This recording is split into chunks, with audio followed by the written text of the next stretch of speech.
Marcus Sterling stood beside his private helicopter, arms crossed, watching an old man in grease-stained coveralls approach across the tarmac.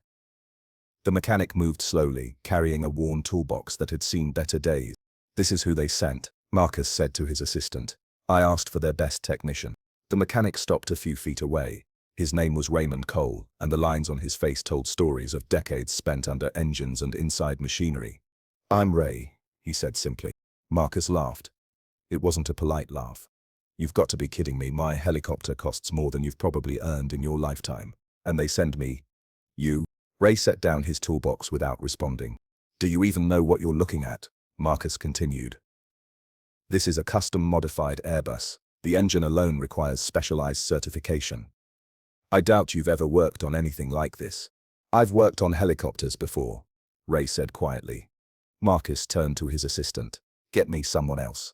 This is ridiculous. I have a meeting in 2 hours that will determine a $50 million deal. I can't trust some random old guy who looks like he should be retired." Before we continue, let us know in the comments where you're watching from, and don't forget to like, share, and subscribe to The Goodness Effect.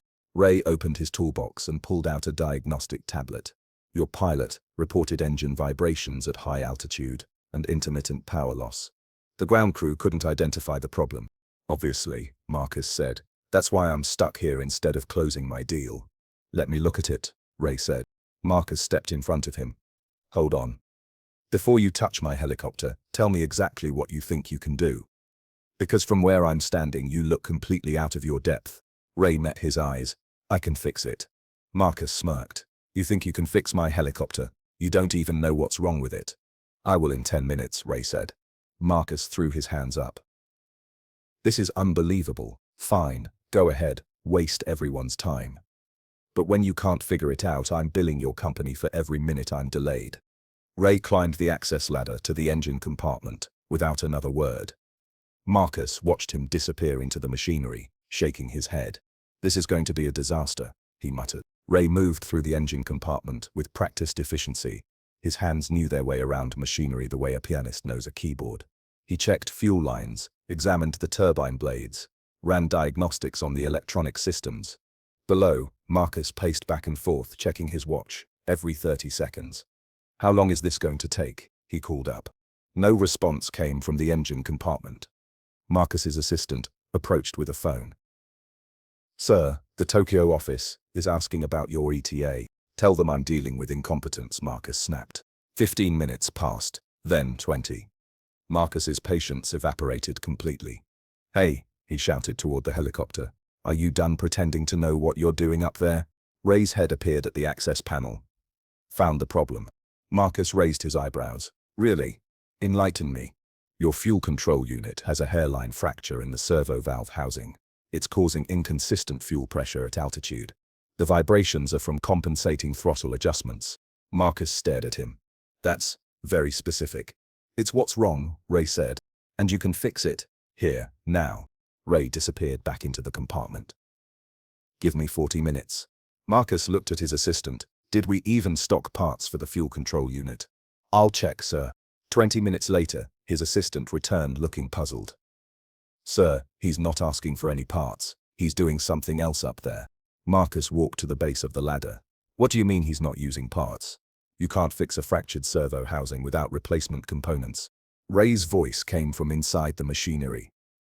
"The fracture is microscopic. The housing doesn't need replacement. It needs reinforcement and recalibration." "That's impossible," Marcus said. "You can't just reinforce a precision servo housing with field repairs. The tolerances are too tight." "Not impossible," Ray said. "Just difficult." Marcus climbed the ladder halfway, trying to see what Ray was doing. The old mechanic had disassembled half the fuel control system and was working with tools Marcus didn't recognize. "Where did you even learn to do this?" Marcus asked. 30 years in the field, Ray said without looking up. Marcus watched for another minute, then climbed back down. Something about the way Ray worked made him uncomfortable. There was no hesitation, no uncertainty. Every movement had purpose. His assistant approached again. "Sir, your meeting is in 90 minutes. "I know," Marcus said. 10 more minutes passed in silence. Then Ray climbed down the ladder, wiping his hands on a rag. "Done?" Marcus asked skeptically. "Test it," Ray said. Marcus gestured to his pilot, who had been standing nearby watching the entire exchange. Fire it up. The pilot climbed into the cockpit and began the startup sequence. The turbine whined to life, building to its normal operating speed. The rotor blades began their rotation. Marcus listened carefully. The vibration that had been present before was gone. The engine sounded smooth. "Run it through full throttle range," Marcus called to the pilot. The engine responded cleanly through every power setting. No hesitation, no vibration, no anomalies. Marcus stood there, genuinely surprised. The pilot leaned out of the cockpit. "She's running perfectly, sir. Better than she has in weeks, actually." Marcus turned to Ray, who was calmly packing his tools back into the worn toolbox. "How did you do that?" Marcus asked. "I fixed the problem," Ray said. "No. I mean, those tolerances. That repair.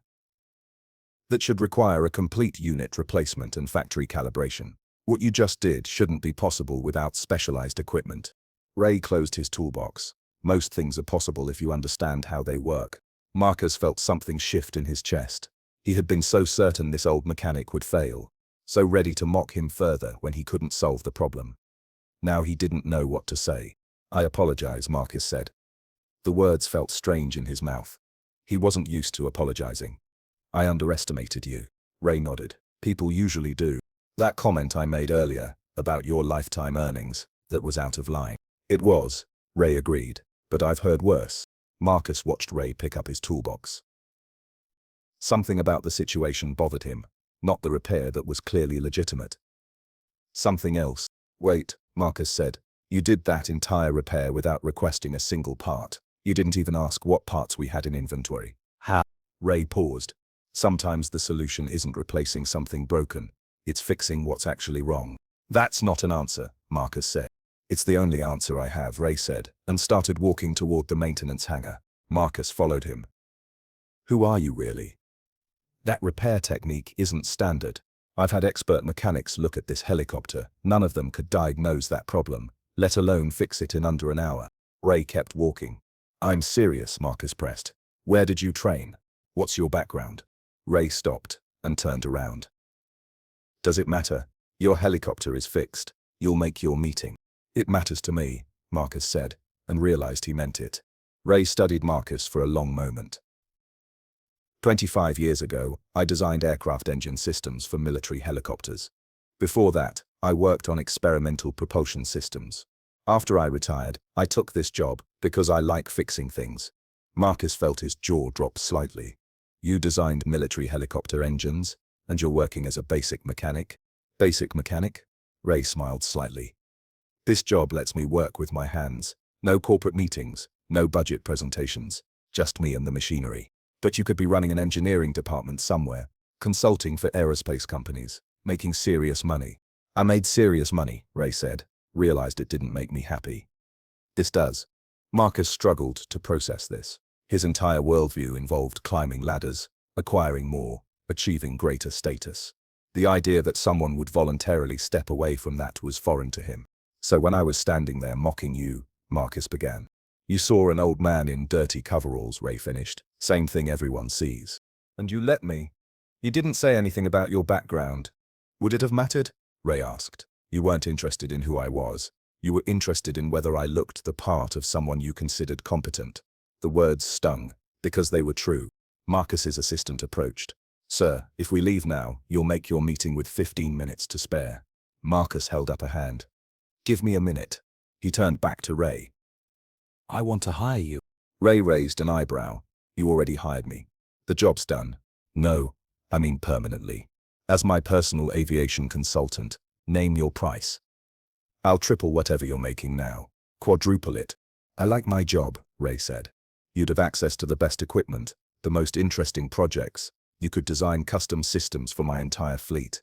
"I don't want to design systems for your fleet," Ray said. "I want to fix helicopters." Marcus felt frustration rising. "Why? Why would you choose this over something bigger?" "Because this is enough," Ray said simply.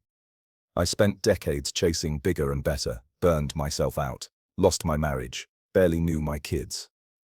When I finally stopped, I realized the satisfaction wasn't in the prestige. It was in doing good work." Marcus stood there, the words settling over him like cold water. "Your meeting. his assistant prompted quietly. Right, Marcus said, but he didn't move. Ray picked up his toolbox again. Your helicopter is fixed. Good luck with your deal. This time Marcus let him walk away. Marcus made his meeting with 10 minutes to spare. The flight was smooth, the helicopter performing flawlessly.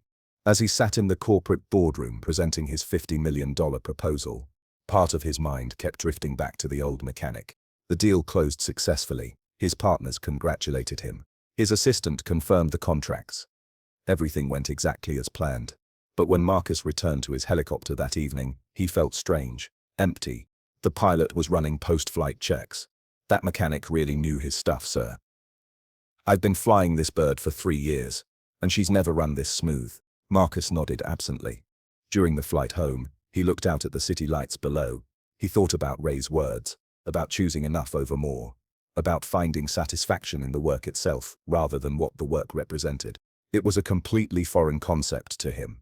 When he arrived home, Marcus went straight to his office instead of greeting his wife. He opened his laptop and searched for information about Ray Cole. What he found surprised him. Ray hadn't just designed military helicopter engines. He'd held multiple patents. His propulsion system designs were still in use today. He'd been the chief engineer for a major aerospace company, with a salary that would have rivaled Marcus's own. Then 15 years ago, he'd walked away from all of it. Marcus found an old interview Ray had given to an engineering magazine. In it, Ray explained that he'd realized success wasn't making him successful. It was making him miserable. So he'd retired, divorced amicably, rebuilt his relationship with his children, and eventually took a simple mechanic job because he missed working with his hands. I spent 30 years building a legacy, Ray had said in the interview. Then I realized I had no life to show for it, just achievements and regrets. Starting over was the smartest thing I ever did. Marcus closed his laptop. He looked around his office. Awards on the walls. Photos with important people. Evidence of a life spent achieving. His wife appeared in the doorway. You're home late again. Big deal today, Marcus said automatically. They're all big deals, she said, and there was something in her voice, something tired. Are you okay? Marcus asked. She studied him for a moment. When was the last time we had dinner together? Just us, no business calls, no interruptions. Marcus tried to remember. He couldn't. I thought so, she said quietly, and left. Marcus couldn't sleep that night. He kept thinking about the interaction with Ray, about being humbled by someone he'd dismissed so completely, about what Ray had said regarding enough versus more. At 3 in the morning, he got out of bed and went back to his office. He started making notes, not about business deals or expansion plans, about his life. When had he last felt truly satisfied? Not accomplished, satisfied. He couldn't pinpoint a moment. The next morning, Marcus did something unusual. He cleared his schedule, told his assistant he needed the day for personal matters. Then he drove to the aviation facility where Ray worked. The maintenance supervisor looked surprised to see him. Mr. Sterling, is there a problem with your helicopter? No, Marcus said. I'm looking for Ray Cole. Is he working today? Hangar 3, the supervisor said, pointing. Marcus found Ray working on a different helicopter, this one a much older model used for sightseeing tours. Ray was bent over the transmission assembly, his hands black with grease. Hello, Ray, Marcus said. Ray looked up, surprised. Mr. Sterling, something wrong with the repair? No, it's perfect, Marcus said. I came to talk. Ray straightened up, wiping his hands. About what? About what you said yesterday. About enough. About choosing satisfaction over achievement. Ray studied him carefully. This isn't usually a conversation people come to me for. I can't stop thinking about it, Marcus admitted. You walked away from everything I'm still chasing, and you seem content. I don't know the last time I felt content. That's because contentment isn't something you achieve, Ray said. It's something you allow yourself to feel. Marcus shook his head. I don't understand. Ray set down his tools and gestured to a nearby workbench. They both sat. Let me ask you something, Ray said. Yesterday, when you landed after your meeting, when the deal closed successfully, how long did that satisfaction last? Marcus thought about it. Maybe an hour. Then I was already thinking about the next thing. And that's the trap, Ray said. Achievement-based satisfaction is always temporary. You close one deal, you need a bigger one. You reach one goal, you need a higher one. It never ends. You never arrive. So what's the alternative? Just stop trying. No, Ray said. You try at things that matter to you. Not things that prove something to everyone else. Marcus leaned back against the workbench. How do you know what matters? Ray smiled. You already know. It's whatever you think about when you're not thinking about work. The things you tell yourself you'll do once you have time, except you never have time because you keep chasing more. Marcus sat in that maintenance hangar for 3 hours, talking with Ray. They discussed life, priorities, the difference between building a career and building a life. Ray didn't preach or lecture. He just shared his own experience. The hardest part wasn't walking away from the job, Ray said. It was admitting that everything I thought defined success was actually preventing me from being successful at the things that actually mattered.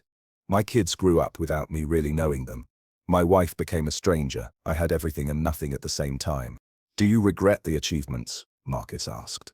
No, Ray said, but I regret what I sacrificed for them. And I regret how long it took me to realize those sacrifices weren't necessary. I could have done meaningful work and been present for my family. I just didn't know how to do both. Marcus thought about his wife's question the night before. About dinner. About time together. What did you do to fix it? Marcus asked. Started small, Ray said. Showed up for my kids even though they were grown. Rebuilt trust. Spent time on relationships instead of just achievements. Took a job where I could leave work at work. It took years, but eventually they let me back in. And you're really happy fixing helicopters? Ray gestured around the hangar. I'm happy doing work that matters without it consuming me. I'm happy having dinner with my daughter twice a week. I'm happy coaching my grandson's robotics team. The helicopter repair is just what I do for money. My life is everything else. Marcus felt something loosen in his chest. A tension he'd been carrying so long he'd forgotten it was there. I mocked you yesterday, Marcus said quietly. Judged you completely wrong. I thought you were nothing. You thought I was unsuccessful, Ray corrected. There's a difference. You saw someone who didn't fit your definition of success, so you dismissed them. I was wrong. You were, Ray agreed. But you came back. That counts for something. Marcus stood up. Thank you for the repair. And for this. Ray nodded. What will you do now?